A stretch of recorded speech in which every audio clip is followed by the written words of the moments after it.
والسلام على رسول الله وعلى آله وأصحابه أجمعين. قال الله سبحانه وتعالى: وما لكم لا تقاتلون في سبيل الله والمستضعفين من الرجال والنساء والولدان الذين يقولون ربنا أخرجنا من هذه القرية الظالم أهلها واجعل لنا من لدنك وليا واجعل لنا من لدنك نصيرا. আজকে আমরা সবাই এখানে সমবেত হয়েছি ফিলিস্তিনে অভিশপ্ত ইসরায়েল ইহুদিদের কর্তৃক এবং নাসারাদের কর্তৃক যে নির্মম যে নির্বিচারে মুসলমানদের হত্যা তার বিরুদ্ধে। আল্লাহ সুবহানাহু ওয়া তাআলা আমাদেরকে স্পষ্টভাবে বলে দিয়েছেন, আসলে যখন নির্দয়ভাবে নির্বিচারে নিরীহ মুসলমানদের নিরস্ত্র মুসলমানদের হত্যা করা হয় তখন এটার প্রতিরোধ কিভাবে করতে হয়, সেটা হচ্ছে সশস্ত্রভাবে। যেটা আল্লাহ সুবহানাহু ওয়া তাআলা বলেন, তোমরা কেন যুদ্ধ করছো না তাদের বিরুদ্ধে যারা নিরীহ মুসলমানদের নির্বিচারে হত্যা করছে। তবে ভাই আমাদের তো আমরা পারছি না। আমাদের করণীয় কি?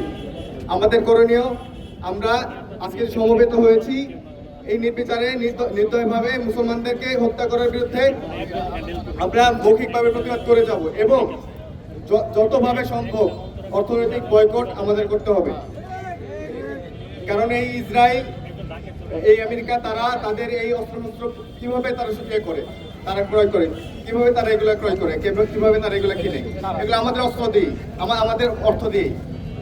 আজকে আমরা তাদের পণ্য বয়কট করতে পারি না, যে আমাদের একটু বিলাসিতা জীবন, যে আমাদের খাবারের পরে আমরা একটু কোক বয়কট করতে পারি না, স্প্রাইট বয়কট করতে পারি না, পেপসির পণ্য বয়কট করতে পারি না, তাহলে আমরা কিসের মুসলমান হলাম?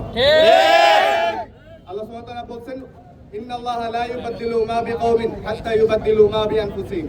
আল্লাহ তাআলা ততক্ষণ পর্যন্ত কোন কওমের অবস্থা পরিবর্তন করেন না যতক্ষণ পর্যন্ত না তারা নিজেদের অবস্থা পরিবর্তন করেন। ঠিক? আমরা কি ভাই আমাদের অবস্থা পরিবর্তন করব না? সারা জীবন জাস্ট একটু নিজের একটু ভালো লাগার জন্য, নিজের একটু মজা লাগার জন্য এই কোক স্প্রাইট খেয়ে যাব আর মুসলমানদের রক্তে ফান্ডিং করে যাব? না। আমরা কি মুসলমানদের রক্তে ফান্ডিং করে যাবো এইভাবে? এই দোকানগুলো যে আছে প্রত্যেকটা দোকানে কোক স্প্রাইট বিক্রি হয় কি হয় না?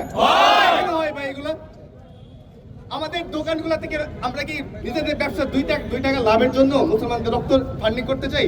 না। আমাদের প্রথমত করণীয় এটা। আমি বক্তব্য বেশি দীর্ঘ করবো না, বেশিরভাগ গুরুত্বপূর্ণ কথা ভাইরা বলছেন। আর ইসরায়েলের নির্বিচার বিরুদ্ধে তো বলার কিছু নাই, সব বলে দিচ্ছে। তো আমি এটাই বলবো যে আজকে থেকে আমরা ইসরায়েলি সম্পূর্ণ বয়কট করবো। ইসরায়েলের সর্বাত্মক অসহযোগিতা, আমেরিকাকে সর্বাত্মক অসহযোগিতা আমরা করবো। এটা হচ্ছে আমাদের পক্ষ থেকে করণীয়। ঠিক।